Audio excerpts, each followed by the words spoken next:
Support comes from the Missouri Forest Products Association, committed to conservation and careful management of the state's forests to make them more resilient and better habitats for wildlife. ChooseWood.com. From St. Louis Public Radio. This is St. Louis on the Air. Understand the house was actually scheduled for demolition in 1934. What a classic St. Louis story. They were just going to sweep away this past. What happened to change the narrative here and save this house? So there was a local editor at the St. Louis Post-Dispatch, and he felt compelled to write about this house that was slated to be torn down. And unfortunately, he didn't get a lot of attention from that first article. Nobody really said anything.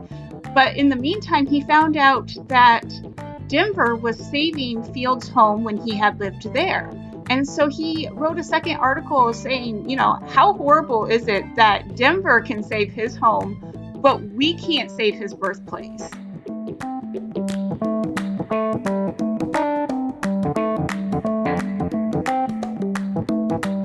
I'm Sarah Fensky. The house that would later become the Fieldhouse Museum was built in 1845. That was 175 years ago. Its first tenants included Roswell Field. He is the attorney who formulated the legal strategy that got Dred Scott's lawsuit for freedom before the U.S. Supreme Court. And it later housed his son, the notable children's poet Eugene Field. Tomorrow, the Fieldhouse Museum opens a new exhibit delving into the house's history and its significance. It's called Momentous Milestones. And joining us today to tell us about it is Stephanie Bliss. She's the executive director of the Fieldhouse Museum. So, Stephanie Bliss, welcome. Thank you very much for having us. So, Stephanie, tell us about this house's origin story. What led to it being built?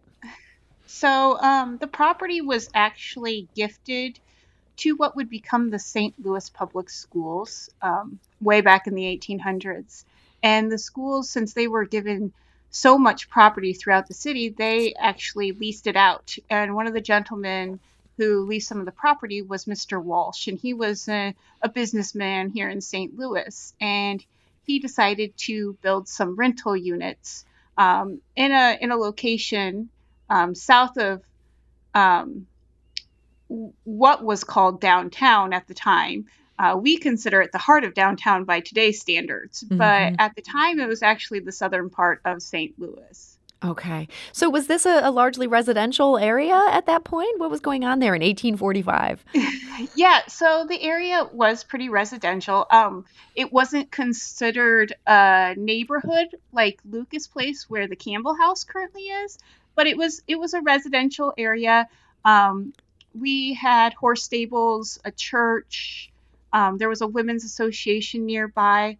Actually, Ulysses S. Grant had a home a block away from where the Field family residence was at. So it was kind of like an area where people who had country homes as their primary residence, when they would come to the city, this would be their rental unit, their temporary residence when they were doing business in the city.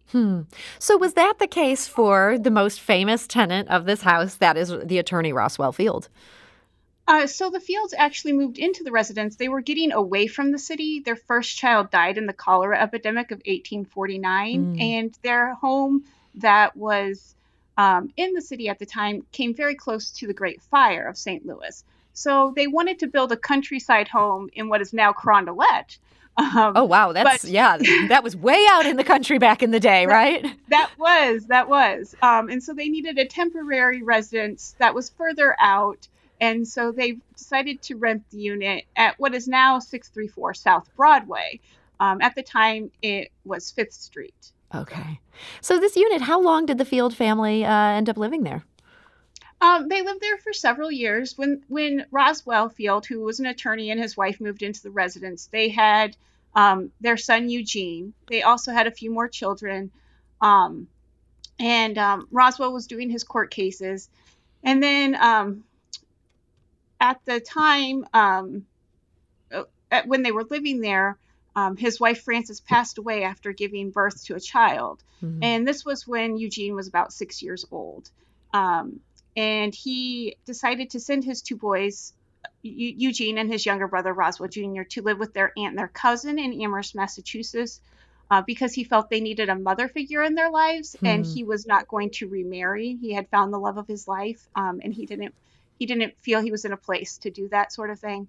So, although it no longer became their primary residence, the Fields did hang on to it for when Eugene and Roswell would come back to St. Louis, so that way they could go back to their home, per se. So Roswell, best known for the Dred Scott case. That case had so many twists and turns, years of legal battles there. Which part of it was Roswell responsible for? So Roswell wasn't their first attorney. He was actually, he came in later on, and he changed it from a freedom suit, which was very common in St. Louis because of residency issues of Missouri being slave, Illinois being free territory. So those suits were very common, but there was kind of a stance taken in the Missouri Supreme Court that said, sure, when you were in free territory, you were a free person, but when you came back to slave territory, meaning Missouri, you became a slave again. And so Roswell decided, in order to keep the case propelling throughout the courts, he would change it to citizenship. And he is the first person to argue citizenship in the federal courts. And so that was how the case was propelled to the U.S. Supreme Court. And he stated that Dred and Harriet were citizens of the United States. Now, he stated that didn't necessarily mean that they had the rights of a white man or a property owner, but it meant that they couldn't be owned, that they were not pieces of property, but in fact humans. And that was almost a groundbreaking thought in legal jurisprudence at that time. It was definitely. It had not been argued before. And unfortunately, as we all know, the U.S. Supreme Court said that no, they were not humans, they are property, and they could not fight for anything in federal courts. So, and they went over and beyond the case and declared the Missouri Compromise unconstitutional. So yeah, this was a hugely significant case. Was Roswell Field doing this because he believed in this, or was he doing this for the money? Oh, he did this because he believed in it. There was no money in it for him. He believed that individuals had rights and that we needed to do the right thing. As an attorney, he was very well educated. He was fluent in 5 languages. He mostly did land suits because of his knowledge of all the different languages, and it really helped him in St. Louis. So taking on this sort of case wasn't his, bread and butter, so to say. It was something that he felt compelled to do. So his son, Eugene Field, ended up becoming very prominent in his day in a completely different field. He was a poet. What made him such a big deal in the world of children's poetry? So yeah, Eugene, he actually got his start in newspapers and became very, very popular in newspapers. He wrote in several different places: St. Louis, Kansas City, Denver, Colorado, and Chicago, where he became his most famous. And one of the things that I like to say Eugene is he's kind of like our first blogger, but in newspaper. He really got the chance to write about anything and everything. And one of those things that he did write was poetry. And at the time when he was writing for adults to remember their childhood. It's just that adults were reading it to kids, and kids took to his poetry so much so that there was a Eugene Field Elementary School in every state at one point in time. So his works really resonated with both adults and children. And after his death, he was termed the children's poet. We're talking today to Stephanie Bliss. She's the executive director of the Fieldhouse Museum in downtown St. Louis.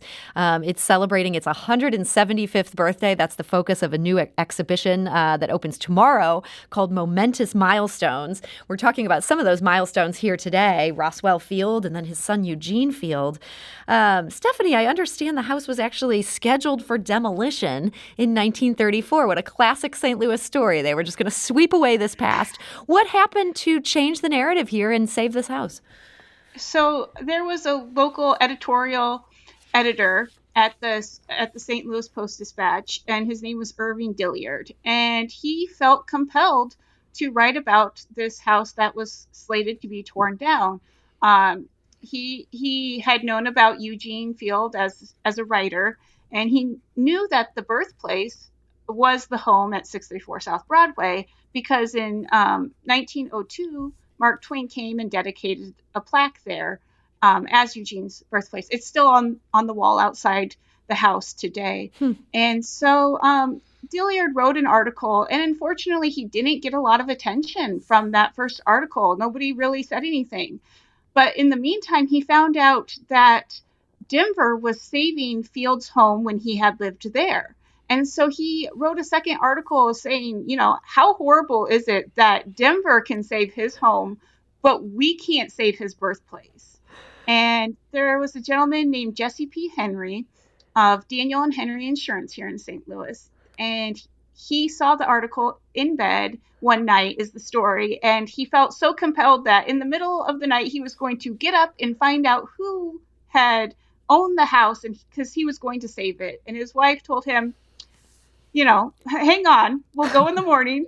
No worries. It's not going to be demolished overnight. And he found out the next day that the property was owned by the St. Louis Public Schools. And so he contacted them, and he worked with them to save the house, and the rest of the units were torn down.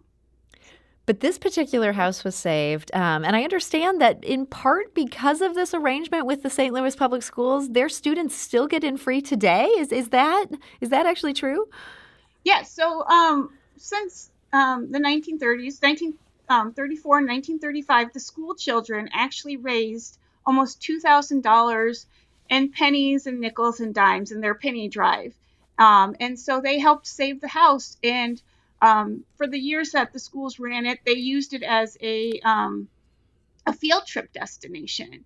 And so after that, the legacy was continued where the St. Louis Public Schools do get free admission to the museum. It's kind of interesting to me thinking about how at the time this house was saved, Eugene Field, the poet, was a bigger deal. It seems like today we might look at Roswell Field, the freedom-fighting attorney. Do more people who come by today, are they interested in Roswell Field's story or poet Eugene Field? Well, so we are very complex, and it depends on if they are local or if they are a visitor. So visitors, we do get more of the Roswell, aspect of the museum and Dred Scott related because of the old courthouse being so closely located to us. Local St. Louisans mostly remember us from the, I would say, 1970s to 1990s with our extensive toy phase of museum. So although we go by the Fieldhouse Museum today, we used to be known as the Eugene Fieldhouse and St. Louis Toy Museum. And although the name has changed, we have not lost that aspect of the toys that we have. And so you've got a big collection of toys there on site. Any particular types of toys, or is this meant to run the whole gamut to today? We have so many different toys in our collection. The oldest toy is from 1780, and it's a snake in the box. So It's a trick toy, and you kind of tell your friend that you can't get the box open, and they pull as hard as they can on the lid, and a snake comes out and gives you a snake bite. What's either really fun or really mean about the joke is that there is a tack on the end of the snake's mouth, so he does give you a little scare with a poke or a bite. Obviously, we don't make those today. Yes, it seems like something we've outgrown as a society. We're not tacking children with snake bites. Yes, but it is a fun toy. And so it ranges from there all the way up to, modern toys from Fisher-Price to an Atari. So this museum has a whole lot going on, just so much history here and in different segments of American history. This exhibit that's about to open, Momentous Milestones, is this the first time that the whole history of this building is going to be on display all at once? Yeah, really focusing on the house and the organization's history.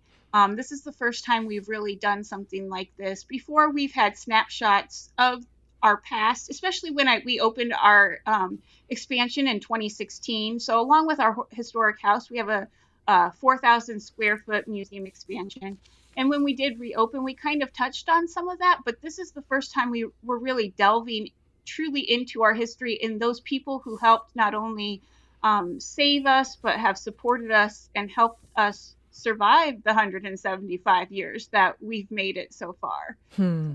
Well, it really does sound like a momentous set of history here. And the show, again, is called Momentous Milestones. It's at the Fieldhouse Museum. And Stephanie Bliss, I want to thank you so much for joining us today.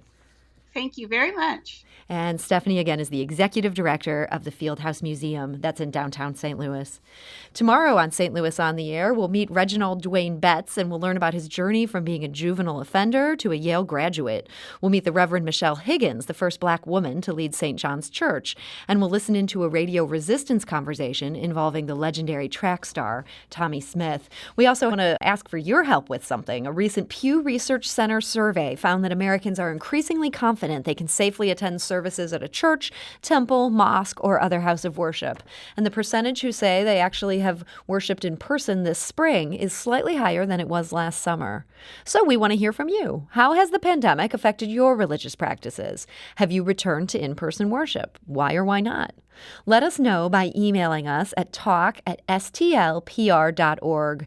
That's talk@stlpr.org. Or leave us a voicemail. You can call us at 314-516-6397. That's 314-516-6397. And leave us a voicemail on our dedicated voicemail line. St. Louis on the Air is a production of St. Louis Public Radio. Understanding starts here.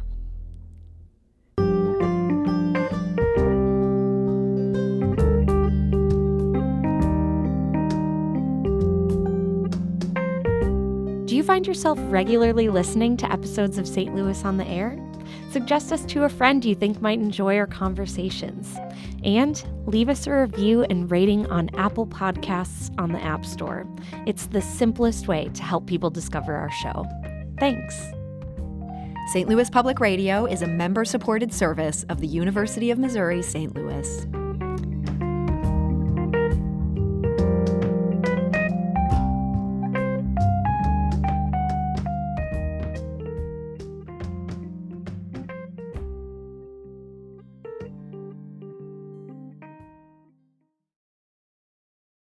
Support comes from the Missouri Forest Products Association, providing more than 41,000 jobs in the production of wood pallets, railroad ties, white oak barrels, hardwood floors, and more. Details at choosewood.com.